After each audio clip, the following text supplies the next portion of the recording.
ప్రభువైన యేసుక్రీస్తునాన మీ అందరికి నా శుభవందనాలండి. ఈరోజు దేవుని వాగ్దానము యెషయా గ్రంథము 62వ అధ్యాయము 3వ వచనము.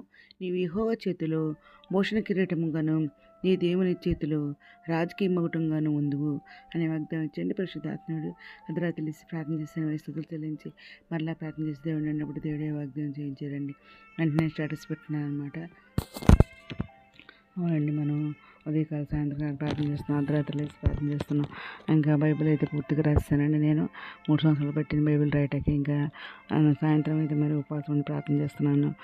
వాగ్దానం దేవుడు వాళ్ళని, ఎందుకంటే కన్న వాటిని విన్న వాటిని జరిగిన మేలన్నింటినీ అందరికీ తెలియచేయమన్నారు కాబట్టి మరి ఉపవాసం ప్రార్థన చేస్తాను, దేవుడు వాగ్దానం ఇస్తారని చెప్పేసి నేను ఇలా చేస్తానండి. ఇక్కడ దేవుడు ఏమంటున్నారంటే, సియోను నీతి సూర్యకాంతి వల్ల కనపడే వరకు దాని రక్షణ అది దీపం వల్ల వెలుగుచుండే వరకు సియోని పక్షమందు నేను మౌనంగా ఉండను, యెరూషలేము పక్షమందు నేను ఊరకుండను.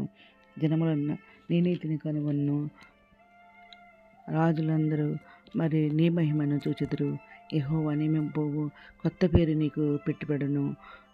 మరి నీవు యెహోవా చేతిలో భూషణ కిరీటంగాను నీ దేవుని చేతిలో రాజకీయ మగుటంగాను ఉంది అని అంటున్నారండి. దేవుడు మనతోనే మాట్లాడుతున్నారు. మన దేవుడు ఆనాడు యెషయాతో మాట్లాడిన మాటలు అలా ఈనాడు మనతో మాట్లాడుతున్నారు అన్నమాట. విడబడిన దానివని ఇక మీద నువ్వు అనబడవు అంటున్నారు. పాడైపోయిన మరి స్థలములను మరి ఇక మీద అనబడవు అనమాట. ఇంకేమంటున్నారు, పాడైన నేను ఇకను నీ దేశం గురించి చెప్పబడదు అన్నమాట. ఎఫ్సిబా అని నీకును బేలా అని భూమికిని పేర్లు పెట్టబడను అంటున్నారు. యెహోవా నిన్ను గురించి ఆనందించున్నారు అంటున్నారు.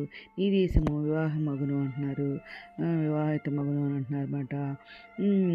నీ దేవుడు నిన్ను గురించి సంతోషించను అంటున్నారు. యెరూషలేము నీ ప్రకారం మీద నేను కావాలి వారిని ఉంచి ఉన్నాను అంటున్నారు. వారు రేయను పగలైనను మౌనంగా ఉండరు అంటున్నారు.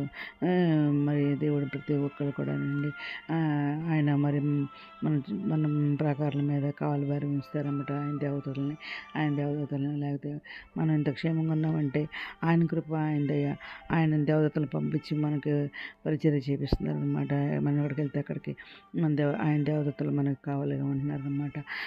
ఇంకా దూర ప్రదేశాన్ని మన ప్రియులైన మన బిడ్డలకు కూడా ఆయన దేవదూతలు పంపించి కాపుదలు కాస్తున్నారు. ఇంకా మరి మనకు కూడా ఆయన విడిచిపెట్టే దేవుడు కాదు, ఆయన నమ్మిన బిడ్డలని ఎన్నడూ విడిచిపెట్టే దేవుడు కాదనమాట.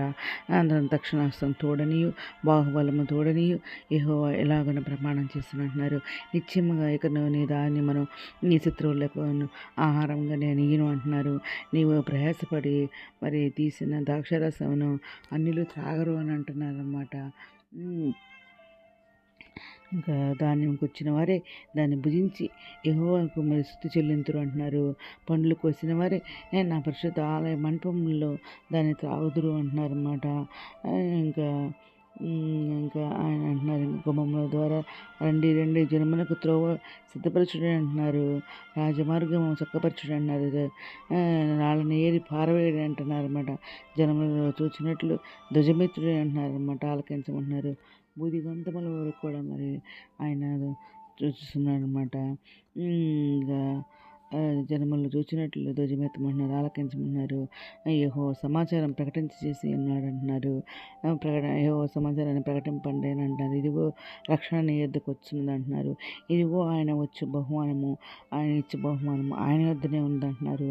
ఆయన ఇచ్చే జీతము ఆయన తీసుకుని వచ్చుచున్నాడని సియోను కుమార్తెకు తెలియచేయడి అని అంటున్నారు అన్నమాట.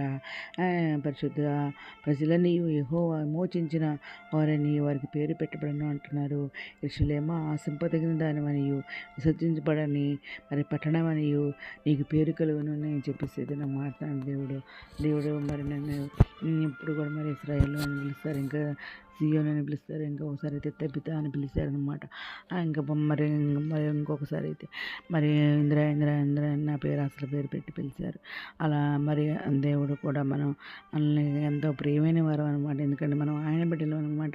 మన బిడ్డలు ఎలా ప్రేమతో పిలుచుకుంటాం, ఆయన కూడా ప్రేమంగా పిలుచుకునే దేవుడు మన దేవుడు అనమాట. మనల్ని విడిచిపెట్టే దేవుడు కాదు, మన దేవుడు అనమాట. ఆయన చేసిన వారు అనమాట. మనము ఆయన చేసిన వారు కాబట్టి ఆయన సంఘ పెట్టుకొని రక్షించుకోవడం ఆయన అనమాట. ముదిమ చెరుకు ఎత్తుకున్నవాడు ఆయనే, తల వెంట్రుక నెరవేరుకున్నవాడు ఆయన, ఆయన చేసిన ఆయన సంగపెట్టుకొని రక్షించేవాడు కూడా, కాపాడేవాడు కూడా ఆయన అనమాట. ఈ దినం మరి మనం ఆయన చేతిలో పోషణ కిరీటం కన్నా నా దేవుని చేతిలో రాజకీయ మౌఢ్యంగానే ఉంటారని చెప్పేసి ఏదో మాట్లాడుతున్నారండి.